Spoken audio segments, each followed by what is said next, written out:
If somebody tells you their RV doesn't have any problems, they either A, are not using it, or B, are lying. I've had my leisure travel van for just over 2 months now. I've put about 10,000 miles on it, have definitely gotten some good use out of it, but of course I've had some problems. So I've had 5 problems that I can think of off the top of my head so far. The 5th one is definitely the worst one of them all, the biggest inconvenience to me, but wanted to make a quick video. I thought it would only be fair for me to make a quick video showing you guys my problems with my leisure travel van. I'm gonna make some more videos talking about the leisure travel van as well. The first problem I had was with the curtains up front here. When you're going down the road, these curtains will kind of flap out and they can get into the window area. Over on this side, this was flapping it around, and I'll do a little reenactment for you. And what happened is it got caught out here. The first one was probably more of a user error, but it's technically a little bit of a slight design flaw, and this could happen to you. So I want to show you what exactly can happen. So when I went to roll the window up, I was driving down the road.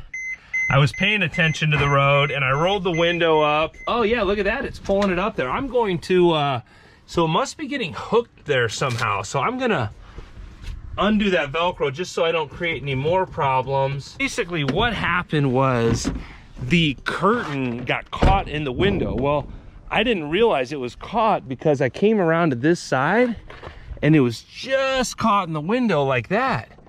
And you could see, I don't know if you could see through the curtain there, but it's technically caught. So I don't want to break this again, but so you can see how the curtain is caught on the door.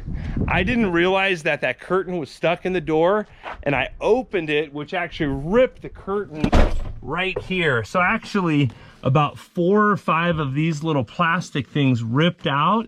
So then when I would close it in the middle of the night, I had this big piece that was hanging down right here. I did get it fixed already. Be careful if your curtains flap into the window, it may pull the fabric out. My good friends at Palacios Upholstery in Scottsdale got that taken care of for me. Runs about $150 to have that re-sewn up. I thought that was very fair. Palacios does everything from minor repairs all the way up to huge remodels. They did the remodel on my Tiffin Phaeton. Huge thanks to Palacios for that. Problem number 2, again, user error. So these cabinets right here are push. You push them to open them up, and I actually just found out that I have a safe here. I hadn't seen that before. Cabinet over here, I accidentally pulled on it and I broke this piece right here. Now, fortunately, my good buddy James, AZ Expert, has given me a replacement piece. So all it is a little plastic clip that needs to be repaired. The only problem is it's this weird pattern screw. So I just haven't had a chance to go through my toolbox and find that it's not a screw, it's not a Phillips or a flathead, it's like a different in-between pattern to get this plastic piece replaced. The third problem that I had, so when I was driving the coach drove good and it drove smooth, but at a certain speed, I started to feel some vibration in the steering wheel.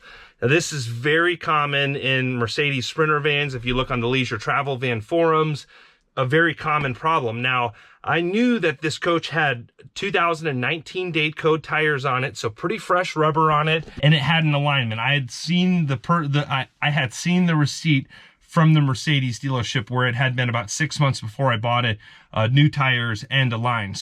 I called some of my friends. I've got some really good connections with Mercedes-Benz in the Sprinter side of things. Right away, I was asked, what kind of tires do you have on there? And I had new Continentals. Continentals are what comes standard on these coaches.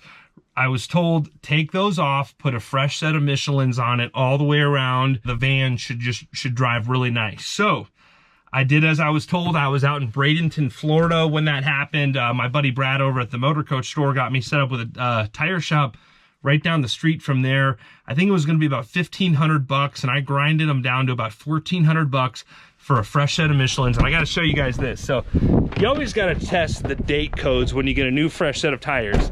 And for the first time, I got tires 07 of 21 date codes. This was actually like April when I got these tires. So the tires were made in the 7th week, so the end of February, and they're only about a month old when I got them on there. So I was really excited to have fresh Michelins with date codes 06 of 21. And honestly, the second that I was pulling out of the tire place and I took my foot off the brake, I could immediately feel how much smoother it was.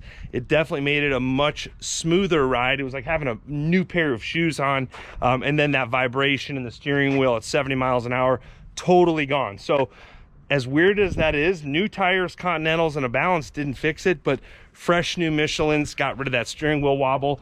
If you happen to have that, and the gentleman I knew from Mercedes-Benz said, like, every time it happens, he tells people to get new Michelins on it, and it fixes it every time. So for whatever that's worth, hopefully that can help somebody out. And this is not a paid promotion either. This is just me sharing my problems with you guys. So the fourth problem that I had in this coach is back here. We'll go around to the other side here. I'm probably missing some problems. We're at 3 problems so far. I'm sure I'm missing something. The 5th one is the big one, but the 4th one is a little bit hokey, but it definitely annoys me. And it's this right here. See, it fell off again. So this toilet paper is toilet paper holder is genius. It goes on right here. Looks like there's a little screw that just needs to be tightened, and that's all it is. So I just need to tighten the screw. Really not a big deal at all, but that did fall off going down the road. Little screwdriver will fix that. I'll leave that there for now. So back here in the bathroom, I'm gonna be honest, this 5th problem, this one definitely irked me a little bit. So the cool thing about this leisure travel van too is how big this rear bathroom is. You can tell I've got a lot of space. So last week I took my leisure travel van up to Vegas.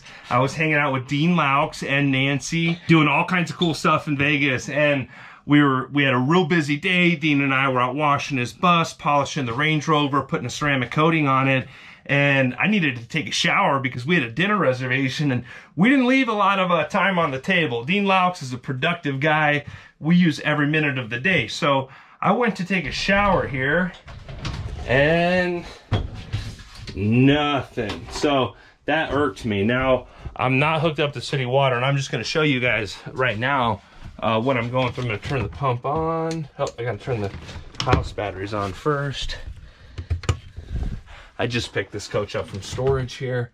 So water pump on. So you can see this sink is working fine. Hot water, cold water, all of it. I don't have the hot water heater turned on right now, but it was all working in Vegas. This one right here, hot water, cold water, no problem. Time to take a shower. Nothing.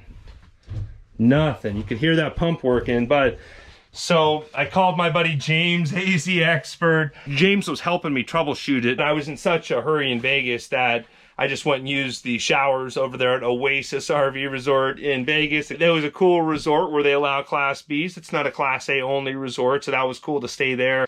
So I just used the showers at the campground. Didn't have time to fix that. So I guess it's just a few screws. There's probably a pellet from the water softener that maybe is blocking the way there. James, AZ Expert's a little bit more of a pro than me at this, so I'm gonna try to get the van over to James to help me out. Now, he normally only works for dealers and not for private people like me, so I'll be really lucky if I can get him to help me with that. And hopefully, James, if you're watching this, I know James is a big fan of the channel. I'm a big fan of AZ Expert as well. Hopefully, James can make a video fixing Andrew Steele's shower in his leisure travel van.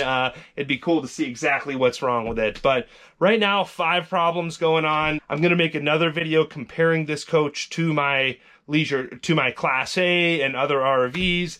I greatly appreciate all of you that are subscribing. Make sure you subscribe if you want to catch that video and other cool videos about other high-end RVs and more stuff with my leisure travel van. So greatly appreciate all of you that are subscribing to the channel and liking these videos. I hope you're all having a great day. Thanks again.